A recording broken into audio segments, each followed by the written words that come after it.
Hey, this is Willie. Got an update for you guys. I've been driving this car for just about a year now. When I had originally gotten it, I believe it had 111,700 miles on it.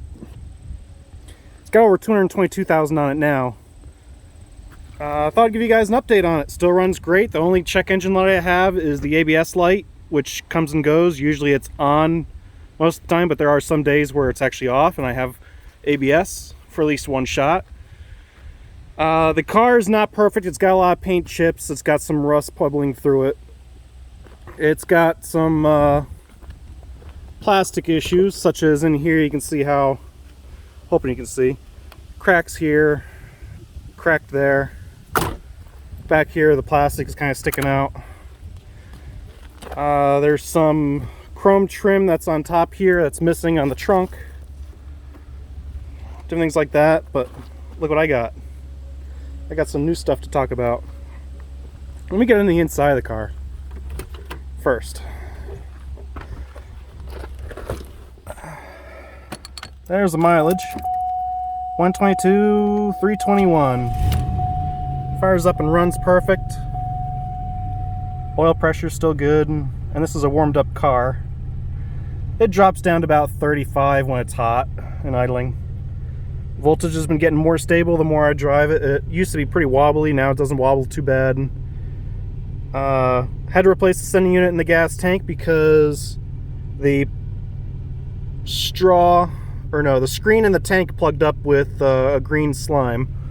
As for the interior, the dash is starting to fade a little bit. There's some trim pieces missing, like up here there's a piece missing.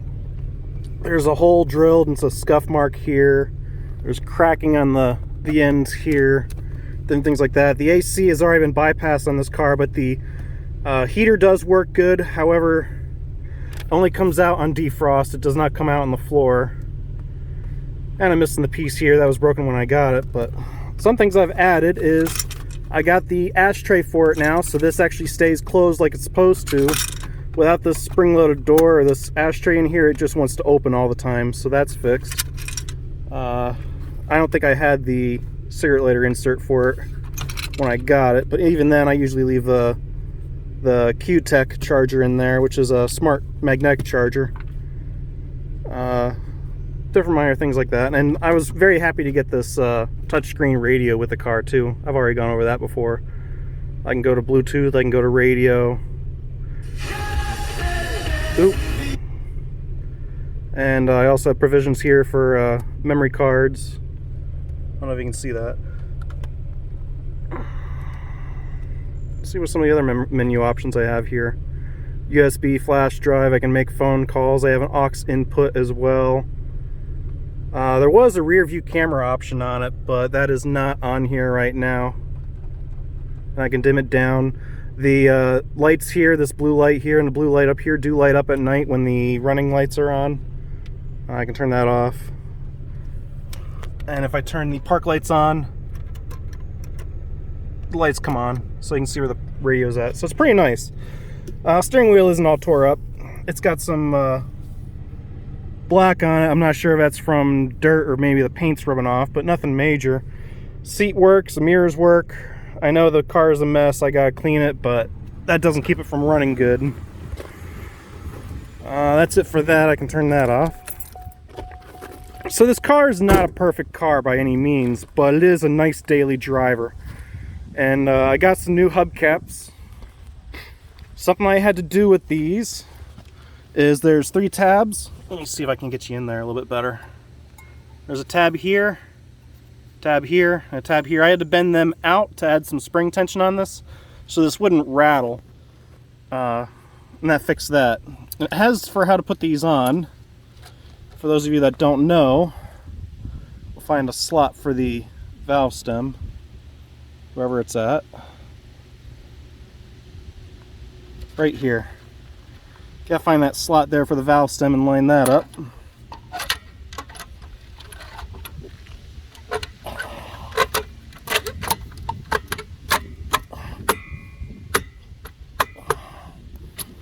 Slap that on. Then you got this nut and this tool. You see like 2 circles in there, and you have the 2 circles here. It's like a key style thing. That goes on there and then locks onto those threads.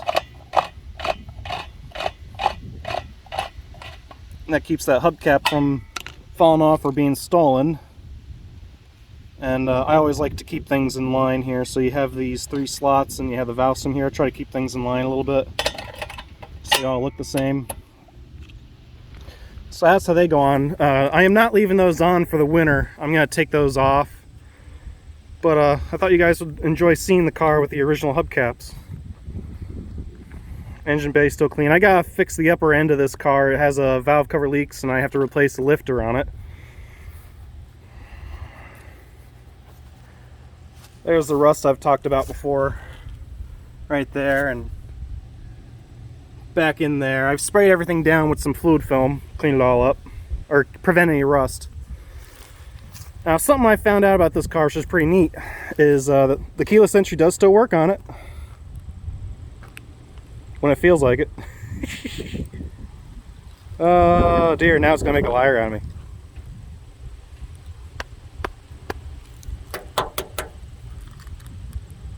Well, bummer. I can't believe it's gonna make a liar out of me. I wonder if maybe it's just cold now and battery isn't 100%. Not a big deal, but the keyless entry does work, but only when it feels like it, evidently. I guess it's camera shy.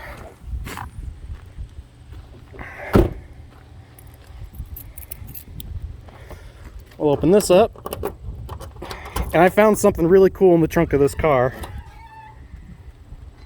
Now I have the carpet out for now, but I cannot believe that this car still has the cargo net still with it.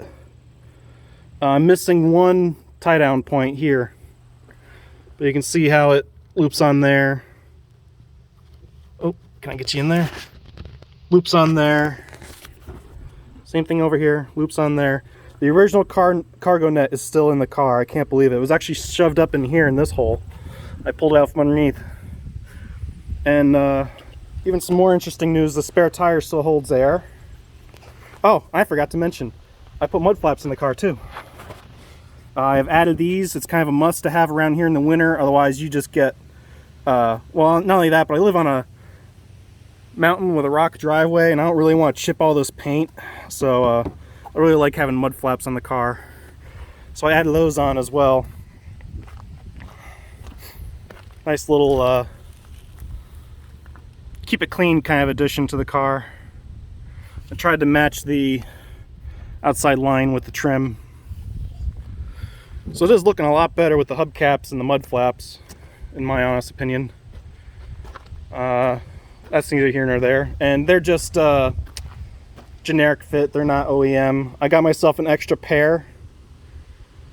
So I'm gonna put those, in case I ever break one, I'm gonna put those in with the spare tire here, because there is some space in the front to put some odds and ends in.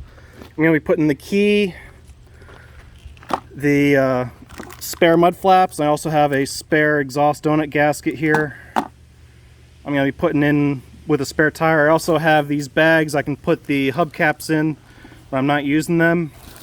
Leave them in the trunk. And even the sticker for the options is still intact in the car. So this car is actually a pretty good gem for its age. Everything still works on it. There's some odds and ends that don't work, but it drives beautifully. Some of the things I carry with me is I carry a hydraulic jack with me for lifting it up. I always have a snow brush with me. I always have a grease gun with me. I always have tire patches with me.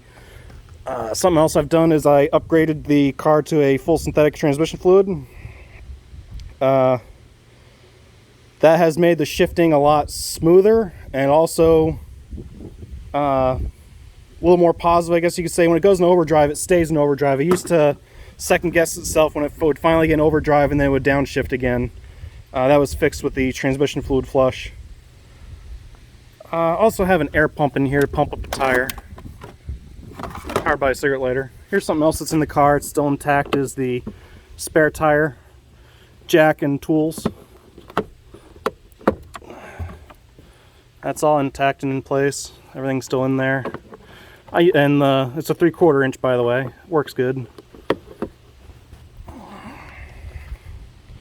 Something else that's interesting about the car is when I got it with tires that were in decent shape. Here's one of the two that I saved. I put over 9,000 miles on these tires. Considering I got the car for $600, I cannot complain. And the tread isn't bad on the tires. These are probably 5s. The ones in the fronts were 4s, and they were starting to wear on the outside. Reason being is they're from like 2016. 47th week of 2016. The tires are just so dang hard that I had to run them like 30 psi. So because of that, the heavy engine was squishing the tire down a little bit and wearing the outsides of the tire. And these are not really a winter tire, so I upgraded to the General RT 43s. They're an all season. Not sure how good you're going to be able to see in there. I think I'll get you a better view up in the front. I got these tires brand new. They're nice all season. They got plenty of siping in them. It's not a hard tire. Good mile rating, and these cars are really good in the snow. Reason being is they're 205s, which is a very narrow tire. You have this heavy cast iron 3.8 V6 over top of the front axle. These things will go just about anywhere you point them. So you don't really need a snow tire, but I do have 2 snow tires in the house. So I have been working on the car, little by little, improving it. Something that has broken on it is the antenna quit retracting. So I unplugged the relays back here for the antenna. I'm not too worried about that staying out. And I could fix it if I wanted to, but I'm not worried about that. I might even probably just put a trunk antenna in, just do away with that and just leave it down for a streamlined look. I don't know. I'm not too concerned about that as long as it works. I use the Bluetooth a lot of the time anyway. So there it is. It does have a new radiator in it. I had to replace that. The other one, trying to remember where it was leaking. Now I can't remember. Let me think about that first. The other one was leaking at the pinch weld on this side, and I had to replace it. That's why. Not a big deal. That's all new. All the radiator hoses are new. Even the heater core hoses are new. The bypass hose under here that goes from the block up into the intake manifold was replaced as well. Different things like that. I replaced the washer pump on for the wipers, so they wash like they're supposed to. The delay doesn't really work great. I have to play with the switch to get them to turn off, but sometimes after they run a while, the wipers will start working a little bit better. I can live with that the way it is, but I really love the way this car rides though. Speaking of which, I had to do some more work. I'm trying to go over all the different things I've done with it over the year I've had it. Something that was bad on it was the K-frame bushings. You can see there's a hole in that one. That one was actually rusted away. That one was rusted away. Here's a good one. They have a metal collar on here. It's like 2 flat sides on it. That one's still intact, so I'm not going to get rid of that one because I'll keep that one for a spare. I'll put it in with the spare tire as well. Here's something else I've replaced, was an idler pulley for the serpentine belt. I was quite surprised to find all the bolts for the K-frame bushings were good. I replaced all of them while I was in there. Something else I replaced was the swing arms with new ball joints and new bushings. And I also put new CV axles in it because the car had a shake under load on the highway, so that was fixed. I also had a multi-cylinder misfire that was causing a bunch of engine codes. One of the codes being a camshaft sensor. This is the camshaft sensor right here. You can see how it was actually rubbed through and starting to hit the... Let me see if I can't get that in there. Starting to hit the sensor internals in there. So I got that all. I had to replace that. That wasn't hard. One bolt down by the harmonic balancer, I believe it was, or behind the water pump actually. Easy to get at. Nothing major. So been fixing it up little by little. Runs good. So there's a bit of an update on the 1992 Buick Lesabre. If you like the video, make sure you give me a thumbs up. And as always, thanks for watching. Have a good day, and bye.